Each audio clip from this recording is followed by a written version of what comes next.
मंगलम भगवान विष्णु मंगलम गरुणध्वजा मंगलम पुंडरीकाक्ष मंगलायतनो हरि। जय नारायण की नमस्कार।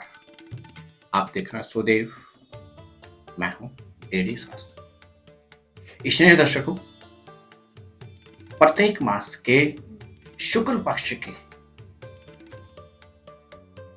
15वें तिथि को पूर्णिमा के रूप में जाना जाता है।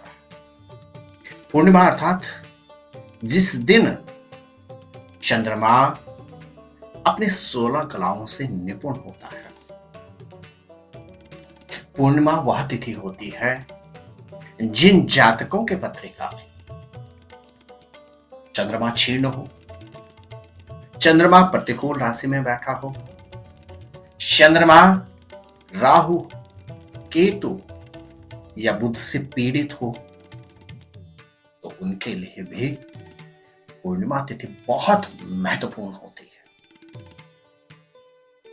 जी हां प्रिय दर्शकों, यह एपिसोड आपके लिए बहुत महत्वपूर्ण है। इस एपिसोड के माध्यम से आप जान पाएंगे वर्ष 2025 की प्रथम पूर्णिमा अर्थात पौष पूर्णिमा का पर्व किस दिन पड़ रहा है, इस दिन से कौन से स्नान प्रारंभ होते हैं और क्या कुछ ऐसे विशेष उपाय करें जिससे आपके या आपको भी चंद्रमा से संबंधित लाभ प्राप्त हो।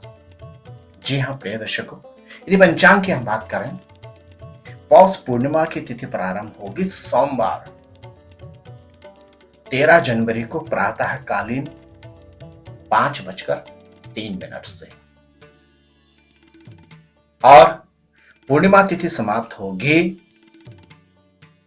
14 जनवरी मंगलवार प्रातः 3:57। तो जी हां प्रिय दर्शक, उदया तिथि के अनुसार पौष पूर्णिमा का उपवास रखा जाएगा सोमवार 13 जनवरी को। सोमवार और पूर्णिमा का शुभ संयोग विशेष लाभदायक होता है, क्योंकि सोमवार को ही चंद्रवार भी कहा जाता है और सोमवार चंद्र ग्रह को समर्पित है। तो वहीं पूर्णिमा तिथि का प्रतिनिधित्व भी चंद्र ग्रह ही करते हैं। तो वर्ष 2025 की प्रथम पूर्णिमा, जिस दिन चंद्रमा 16 नहीं अपितु 32 कलाओं से निपुण रहेंगे। जी हां प्रिय दर्शकों, इसी पौष पूर्णिमा से माघी स्नान प्रारंभ होते हैं। यह दूसरी परिभाषा में अगर हम कहें, चांद्रायन के हिसाब से इसी दिन से माघ मास प्रारंभ हो जाता है और माघ के महीने में गंगा, यमुना, हरिद्वार, संगम, कुरुक्षेत्र, गया, पुष्कर, नासिक आदि तीर्थ स्थानों में स्नान करने का विशेष महत्व है। पौष मास में अपने पूर्वजों के निमित्त, अपने इष्ट आराध्य के निमित्त अथवा सूर्यादि ग्रहों के निमित्त पूजन जाप करने से, इनके निमित्त दीपक प्रज्वलित करने से एक ओर जहां अक्षय पुण्य की प्राप्ति होती है, तो वहीं दूसरी ओर पूर्वजों को उत्तम लोक की प्राप्ति होने के अतिरिक्त करने वाले जातक को ग्रह नक्षत्रों की पीड़ा से भी मुक्ति प्राप्त होती है। जी हां प्रिय दर्शकों, इसीलिए कहा जाता है कि पौष पूर्णिमा से ही माघ स्नान करने चाहिए। यदि ज्योतिषीय आधार के लिए हम बात करते हैं और यदि आपकी जन्म पत्रिका में चंद्रमा प्रतिकूल है, चंद्रमा अपनी शत्रु राशि में है, चंद्रमा आपकी पत्रिका में 2, 4, 6, 8 अथवा 12 स्थल में भाव में बैठे हुए हैं। आपकी पत्रिका में चंद्रमा राहु, शनि या बुध से पीड़ित है। चंद्रमा मंगल से पीड़ित है। अमावस्या वाली आपकी पत्रिका है, तो आपके पास अद्भुत शुभ संयोग है सोमवार 13 जनवरी का। यदि इस दिन आप स्नान करते वक्त जल में दूध और साथ में गंगा जल मिलाकर स्नान करते हैं तो निश्चित चंद्र ग्रह से संबंधित उलझनों से आपको निवृत्ति प्राप्त होगी।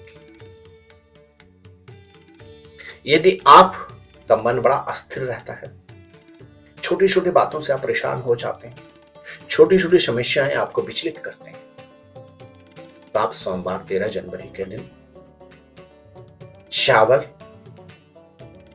स्टील के या चांदी के बर्तन में भरकर उसके ऊपर एक दूध की थैली रखकर यदि मंदिर में जाकर भगवान शंकर के पिंडी पर अर्पण कर देते हैं तो निश्चित यह मानसिक चंचलता, मानसिक विचलितता से आपको निवृत्ति प्राप्त होगी।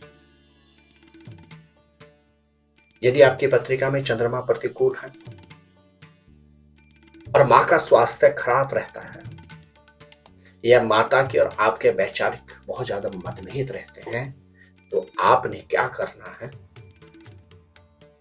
आपने सोमवार 13 जनवरी के दिन खीर बनाकर ब्राह्मण देवता को भोजन कराएं और अपने सामर्थ्य के अनुसार उनको सफेद वस्त्र अर्पण करें।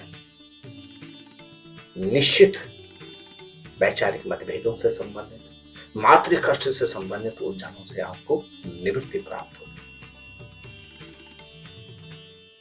यदि चंद्रमा आपका खराब है और आप रोग और व्याधि से परेशान हैं, बहुत जल्दी आपके किसी से भी मतभेद हो जाते हैं, तो आपने सोमवार 13 जनवरी के दिन क्या करना है, आपने गाय के दूध में काले तिल, चावल और पीला चंदन मिलाकर ओम सोमाय नमः, ओम सोमाय नमः बोलते हुए भगवान शंकर की पिंडी पर अर्पण करना है। और पौष पूर्णिमा से आपने निरंतर 11 सोमवार यह उपाय यदि आप कर लेते हैं तो निश्चित चंद्र ग्रह से संबंधित रोग और व्याधि से आपको निवृत्ति प्राप्त होगी। यदि आपकी जन्म तारीख है 2, आपकी जन्म तारीख है 11, आपकी जन्म तारीख है 20, आपकी जन्म तारीख है 29, तो आपको विशेष रूप से सोमवार 13 जनवरी के दिन भगवान शंकर का गाय के दूध से अभिषेक अवश्य करना चाहिए। इससे शारीरिक क्षेत्र में आपको दक्षता प्राप्त होगी, पारिवारिक क्षेत्र में आपको पूरा सहयोग प्राप्त होगा, आर्थिक क्षेत्र में आपको उन्नति प्राप्त होगी और मानसिक रूप से भी आप दक्ष रहेंगे। प्रिय दर्शकों,